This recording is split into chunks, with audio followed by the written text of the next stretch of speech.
Steve Jobs était le cofondateur, président et PDG d'Apple ainsi que le président et actionnaire majoritaire de Pixar. Il est largement reconnu comme un pionnier de la révolution des ordinateurs personnels des années 1970 et 1980. Nous allons retracer son parcours, ses inventions, ses investissements et vous allez vous rendre compte que la grande majorité de la fortune de Steve Jobs ne provenait pas du tout d'Apple mais d'une autre société déjà énorme à l'époque.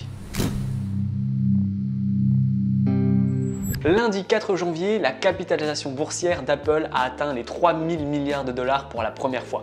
C'est la première société qui a atteint une telle capitalisation. Cela n'a pris que 3 mois à Apple pour passer de 1 à 3000 milliards de capitalisation et 502 jours ont suffi pour passer de 2 à 3000 milliards de dollars. Le 9 janvier 2007, le PDG d'Apple, Steve Jobs, est sur scène pour prononcer sa première keynote Macworld 2007. Dans cette keynote, Steve a présenté au monde un nouveau produit. Ce produit était l'iPhone. Alors qu'il prononçait ce discours, la capitalisation boursière d'Apple était de 73 milliards de dollars. Juste pour vous donner une idée, la valeur nette actuelle d'Elon Musk de 280 milliards de dollars est un peu moins de 4 fois la capitalisation boursière totale d'Apple il y a seulement 15 ans. Lors de sa keynote, son entreprise ne valait que 73 milliards de dollars. Au cours des 12 mois qui ont précédé cette présentation, Apple a généré 19 milliards de dollars de revenus. 3 ans après la sortie de l'iPhone, Apple a dépassé les 100 milliards de dollars de revenus annuels. Alors que les revenus d'Apple ont explosé, sa capitalisation boursière a également explosé. Steve ne gagne qu'un dollar symbolique par an en tant que directeur général d'Apple. Il plaisante en expliquant que son dollar annuel de revenus est divisé en 50 cents pour participer aux réunions et 50 cents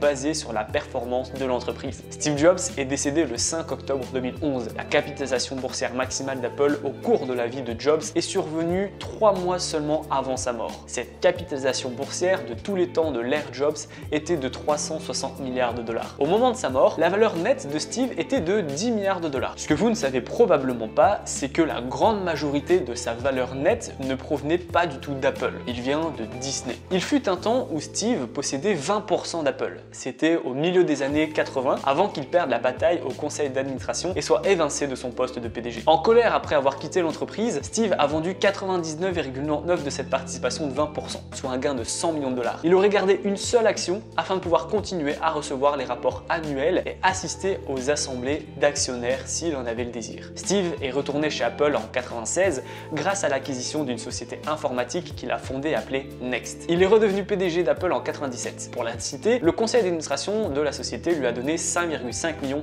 d'actions Apple. Au moment de sa mort en 2011, ces 5,5 millions valaient 2 milliards de dollars. Et en dehors de Next, pendant son absence d'Apple, Steve a également cofondé le studio d'animation numérique Pixar. Lorsque Disney a acquis Pixar en 2016, Steve a personnellement reçu 138 millions d'actions Disney. La vente a fait de lui le plus grand actionnaire individuel de Disney et lui a donné une richesse personnelle supplémentaire de 8 milliards de dollars au moment de sa mort. Mais à quel point Steve Jobs serait-il riche aujourd'hui? Lorsque les actions d'Apple se sont divisées en 7 pour 1 en 2014, les 5 millions d'actions de Steve sont devenues 38,5 millions d'actions. Lorsque l'action s'est scindée en 4 pour 1 en août 2020, cette participation est devenue de 154 millions d'actions. Au cours de clôture de 166 dollars aujourd'hui, de mars, 154 millions équivaut à 25,5 milliards de dollars. Les actions de Disney ne sont pas divisées depuis la mort de Steve.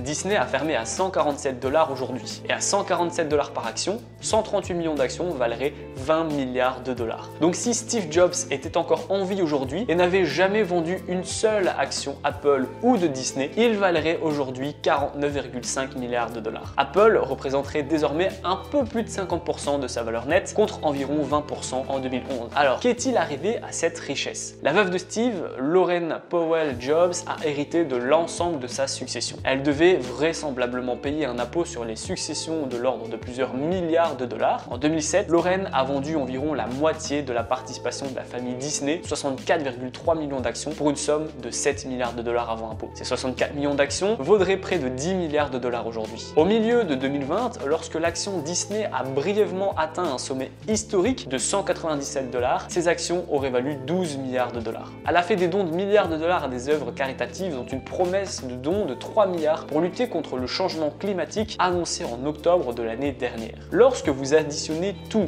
et soustrayez tous les dons, Laurel Jobs a aujourd'hui une valeur nette de 19 milliards. Elle ne fait pas tout à fait partie des 100 personnes les plus riches du monde, mais c'est la 11e femme la plus riche de la planète. Encore une chose, permettez-moi de vous laisser avec un dernier scénario hypothétique assez amusant. Si Steve Jobs n'avait jamais vendu ses 99,99% de sa participation de 20% dans Apple en 85, aujourd'hui ses actions valent 600 milliards de dollars. Steve Jobs est un génie et a révolutionné le monde avec sa création iPhone. Mais à vrai dire, il avait déjà créé quelque chose d'énorme dont vous avez déjà consommé sans savoir que c'était sa création. Et oui, juste avant de rejoindre Apple, Steve Jobs a travaillé chez Atari en 74 et c'est lui qui a créé le très célèbre jeu Breakout dont tout le monde connaît et a déjà joué sur console Atari ou sur d'anciens téléphones. Sachez également que la guerre entre Apple et Microsoft ainsi que macOS et Windows ne s'est pas créée depuis le début. Steve Jobs et Bill Gates, tous deux nés en 55, sont à l'origine d'un pan entier de l'histoire de la révolution micro-informatique. Ils partagent le fait d'avoir eu très tôt la vision d'un monde de tous les foyers seront équipés d'un ordinateur et d'avoir été des acteurs majeurs de cette révolution. Là où l'un, intuitif, développe très vite des talents de design, de persuasion et de vente, l'autre, homme d'affaires, précoce et avisé, sait aussi programmer, ce qu'il ne manquera jamais de souligner. En janvier 76, avant même la création d'Apple, Bill Gates écrit une fameuse lettre ouverte au club informatique dont est membre Jobs, pour fustiger l'utilisation libre des logiciels, créant un véritable précédent historique dans le monde numérique sur la question de la licence des programmes. Comme le raconte Andy Hertzfeld, chacun se croyait plus brillant que l'autre, mais Steve affichait une condescendance ostensible à l'égard de Bill, en particulier en matière de goût et de style. Et Bill, de son côté, prenait Steve de haut parce qu'il ne savait pas écrire un programme. Mais Apple est déjà sur le devant de la scène lorsque Microsoft balbutie, et c'est Apple qui met le pied à l'étrier à la jeune firme de Seattle en lui faisant développer son tableau Excel